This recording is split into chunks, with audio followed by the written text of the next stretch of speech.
If you turn on Bloomberg or CNBC right now, you see a flashing red number. Brent crude, $115 a barrel.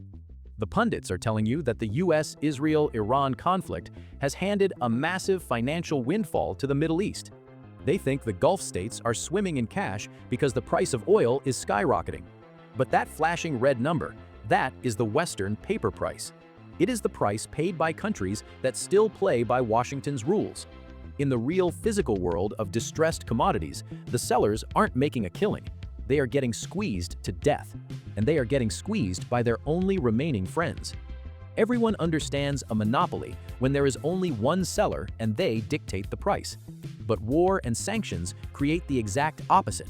They create a monopsony, a market where there is only one or two massive buyers.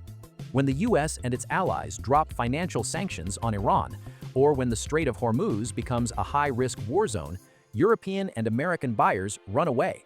Suddenly, Iran and the distressed Gulf producers have millions of barrels of oil sitting on ships, and they cannot legally sell it to the West. The oil is a ticking clock. It costs tens of thousands of dollars a day just to lease the tanker it's sitting on.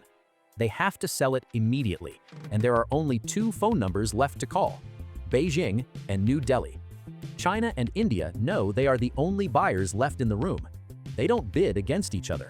They look at the $115 paper price, look at the desperate Gulf producers, and offer $75. And the producers have to take it. They have absolutely no alternative. This is the most logical and brutal truth of modern geopolitical conflict. The war didn't make the Middle East richer. It stripped away their negotiating leverage. It handed complete pricing power to the Asian buyers.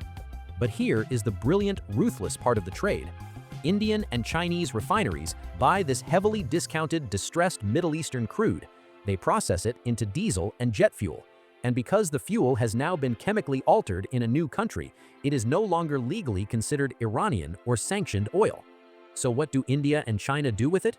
They load it onto clean ships and sell it right back to Europe and the United States at the massive inflated market price. The West thinks they are financially starving their enemies, but all they did was turn Asia into the world's most profitable energy laundromat.